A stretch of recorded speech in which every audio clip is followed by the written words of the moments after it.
कि जय हनुमान ज्ञान गुण सागर, अरे अतुलित बल के धाम बोलो। अरे जय हनुमान जय जय सिया राम बोलो।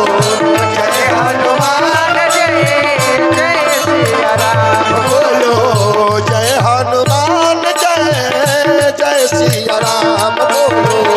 जय हनुमान जय जय सिया राम। और प्रेम से ताली बजा करके सबको भजन बोला है।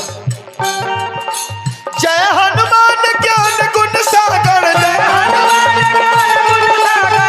हनुमान ज्ञान गुण सागर, हाँ अतुलित बल के धाम बोलो। जय हनुमान जय जय सिया राम बोलो। जय हनुमान जय जय सिया राम बोलो। जय हनुमान जय जय सिया राम बोलो। जय हनुमान जय जय सिया राम।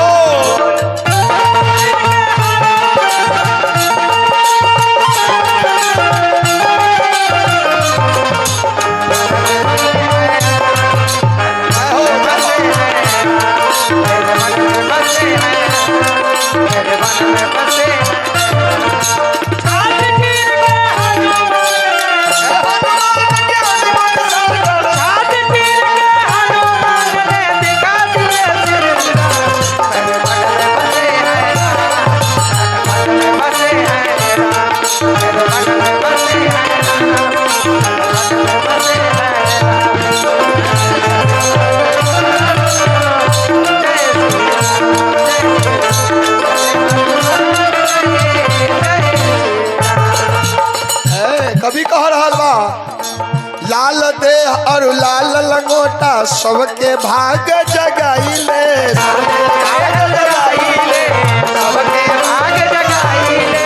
भगतन के हई संगी जग में असुर के मार भगाइले। असुर के मार भगाइले। असुर के मार भगाइले। हाँ लाल देह और लाल लंगोटा सबके भाग जगाइले। सबके भाग जगाइले। सबके भाग जगाइले। हाँ भगतन के हई संगी जग में सबके भाग जगाइले।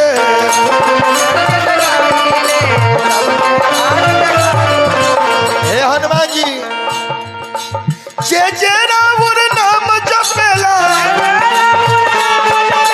जे जे रावण नाम जपेला, हाँ बनेल ओकर काम बोलो।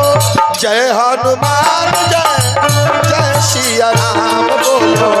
जय हनुमान जय जय सिया राम बोलो। जय हनुमान जय जय सिया राम बोलो। जय हनुमान जय जय सिया राम। हो जाओ मास्टर।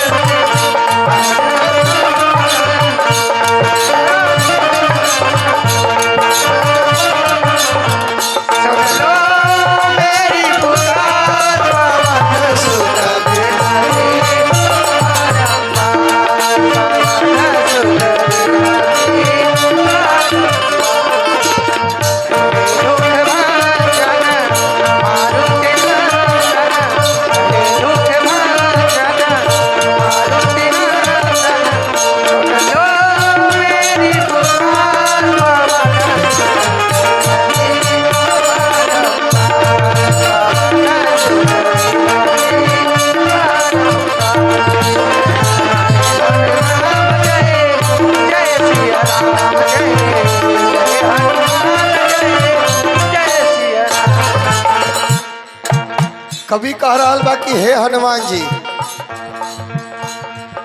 शंकर सुवन शिव जी के 11वां रुद्र हैं। शंकर सुवन केसरी नंदन पवन के पुत्र कहाइला। पवन के पुत्र कहाइला। पवन के पुत्र कहाइला। रामचरण के सेवक बन के सेवा भाव दिखाइला। सेवा भाव दिखाइला। सेवा भाव दिखाइला। रामचंद्र के हाँ रामचरण के सेवक बन के सेवा भाव दिखाइला। सेवा भाव दिखाइला।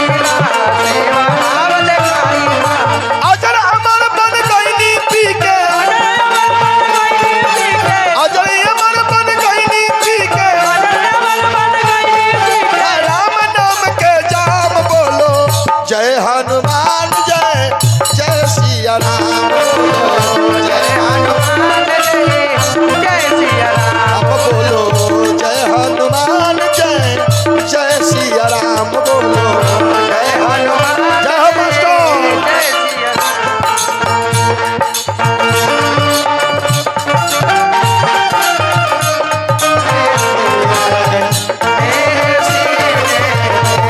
सिया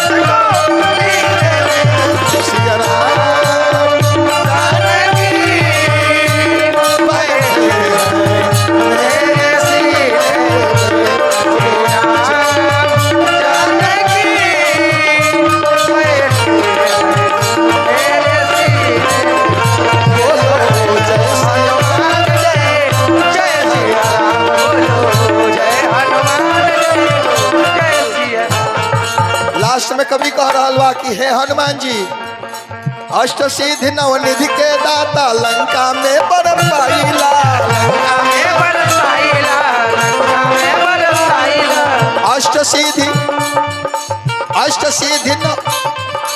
अष्ट सिद्धि नवनिधि के दाता लंका में बरम पाइला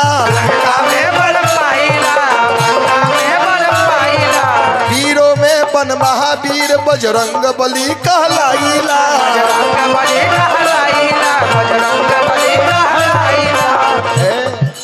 पंडित पवन का आशा लागल पंडित पवन का आशा लागल अरे हो गल सुबह से शाम बोलो अरे हो गल सुबह से शाम बोलो अरे जय हनुमान जय जय सिया राम बोलो जय हनुमान जय जय सिया राम बोलो जय हनुमान जय मैया